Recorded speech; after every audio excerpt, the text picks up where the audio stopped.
Japan is a country that fascinates every traveler, a place where tradition and modern life blend perfectly. But behind its beauty, there are unspoken rules that locals follow every day. For tourists, not knowing them can easily lead to awkward mistakes. In this video, I'll show you the 10 things you should never do in Japan as a visitor. These simple tips will help you avoid cultural slip-ups and enjoy your trip with respect and confidence. And make sure to watch until the end, because I'll share a bonus tip that will help you even more on your journey in Japan. So, let's get started with the first thing you should never do in Japan. Don't talk loudly on trains. If there's one thing that immediately surprises visitors to Japan, it's the silence on public transportation. Whether you're on a local subway in Tokyo during rush hour or riding the famous Shinkansen bullet train, you'll notice something unusual. Even though the trains are packed with people, the atmosphere is almost completely quiet. Why? Because in Japan, trains are considered a shared space where everyone should be able to travel in peace. Talking loudly, laughing, or worse, answering a phone call is seen as a major disruption. People often use this time to rest, read, listen to music with headphones, or simply enjoy a moment of calm. For tourists who come from countries where trains are noisy and filled with chatter, this can feel strange at first. But respecting this silence is crucial if you want to blend in and avoid irritated looks from the locals. The Japanese value harmony in public spaces, and being the loud foreigner on the train is the fastest way to break that harmony. So what should you do instead? Keep your voice low if you absolutely must speak, never take phone calls while inside the train, and try to match the atmosphere around you. If you need to talk on the phone, wait until you're off the train or step into designated areas and stations. It may feel unusual, but once you experience the calm of Japanese trains, you'll understand why this rule is so important. Second thing to avoid is don't eat while walking. In many parts of the world, grabbing a snack and eating it on the go is normal, maybe even part of the culture. But in Japan, eating while walking is generally frowned upon. Why? Because it's seen as messy, disrespectful, and inconsiderate to the people around you. Food in Japan carries a sense of respect and appreciation. Meals are often enjoyed sitting down, whether at a restaurant, in a park, or even at a designated standing counter. Walking with food not only makes it harder to savor properly, but also risks spilling or littering in public areas. For the Japanese, who take great pride in keeping their cities clean and orderly, this is something to avoid. Of course, you'll find food stalls and convenience stores selling quick bites, especially during festivals or around busy streets. But even then, you'll notice that locals usually stand to the side, finish their food near the shop, and only then continue walking. It's a subtle but important detail that shows respect, both for the food itself and for the community. So if you buy a snack in Japan, take a moment to stop and enjoy it before moving on. Whether it's takoyaki, taiyaki, or an onigiri from the konbini, give yourself the time to eat properly. Not only will you avoid breaking an important cultural norm, but you'll also discover that slowing down to truly savor the taste is part of what makes Japanese food so special. Third thing to avoid in Japan is don't stick chopsticks upright in rice. Chopsticks are more than just utensils in Japan. They carry cultural meaning and etiquette that every visitor should respect. One of the biggest mistakes tourists make is leaving their chopsticks stuck upright in a bowl of rice. At first glance, it might seem like an innocent way to rest your chopsticks. But in Japan, this gesture has a very specific and very negative association. It's part of a funeral ritual.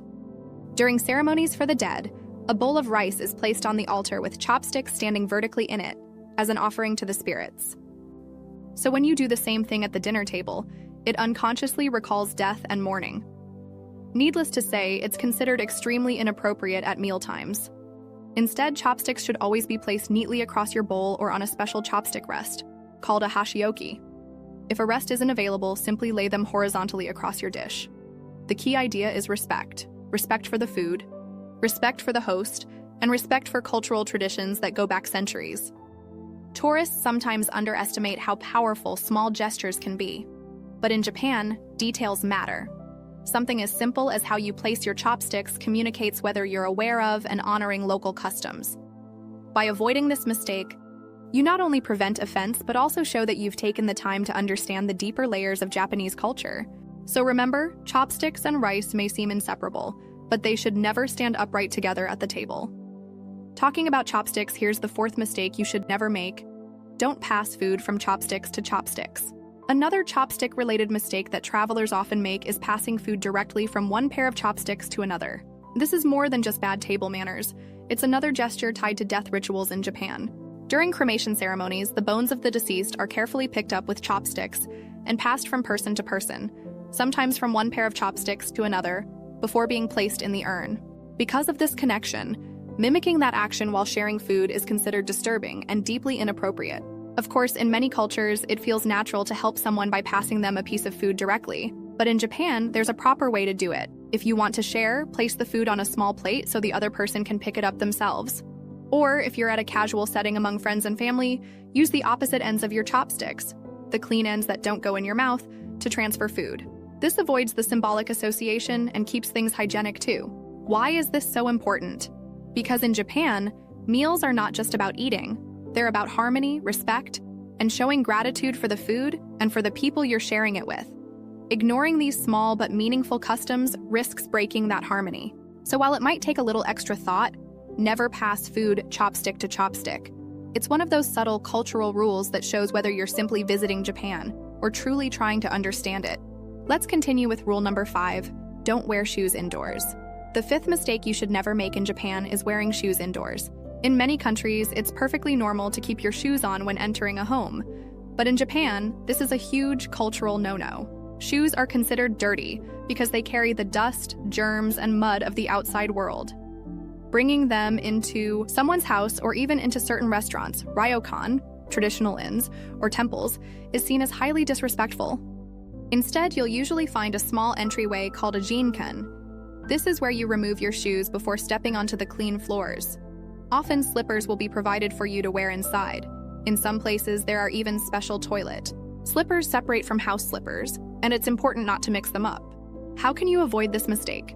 Pay attention to your surroundings. If you see a raised wooden floor, a step up, or notice other people removing their shoes, that's your sign.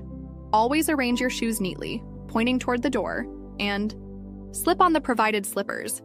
It's a small act that shows big respect. Now that you know how important it is to respect Japanese customs when entering a home or traditional place, let's move to another mistake that almost every tourist makes. And this one usually happens at restaurants. The 6th thing you should never do in Japan is leaving a tip. This surprises most tourists, because in many parts of the world, tipping is a way to show gratitude. But in Japan, tipping is not only unnecessary, it can actually be seen as rude. Why? Because excellent service in Japan is considered the standard, not something you need to pay extra for. Waiters, chefs, and hotel staff take pride in their work, and adding money on top can feel like you're undervaluing that professionalism, as if they need a bonus to do their job well. If you try to leave a tip, chances are the staff will politely return your money, leaving you confused. So instead of tipping, the best way to show your appreciation is through simple gestures. Say, "Arigatou gozaimasu," thank you very much. Smile, and respect the space you're in. How to be careful? Easy. Just pay exactly what's on the bill. Many restaurants even use small trays at the counter where you place your money. Always use the tray, never hand bills directly to the cashier. It's a detail, but one that makes a difference. And while tipping can feel tricky, there's another small gesture that can easily cause misunderstandings. The 7th thing you should never do in Japan is pointing with your finger. In many countries, pointing is completely normal. You see something, you point to it. But in Japan, this gesture is often considered rude or even aggressive. Imagine walking through a market or sitting on a train and suddenly noticing someone pointing directly at you. It feels uncomfortable, doesn't it? That's exactly why Japanese people avoid it. Instead of using the index finger, the polite way is to gesture with your whole hand, palm open, almost like you're presenting something. It looks softer, more respectful, and fits perfectly with the Japanese sense of harmony in social interactions. How can you be careful? Simple. Whenever you're tempted to point, switch to an open hand gesture. If you're referring to yourself, tap your nose gently instead of pointing at your chest. It's a subtle but important cultural detail that immediately shows awareness and respect. Avoiding this mistake might seem small, but locals will notice it instantly. It tells them you're not just a tourist rushing through. You're someone who took the time to learn how not to offend.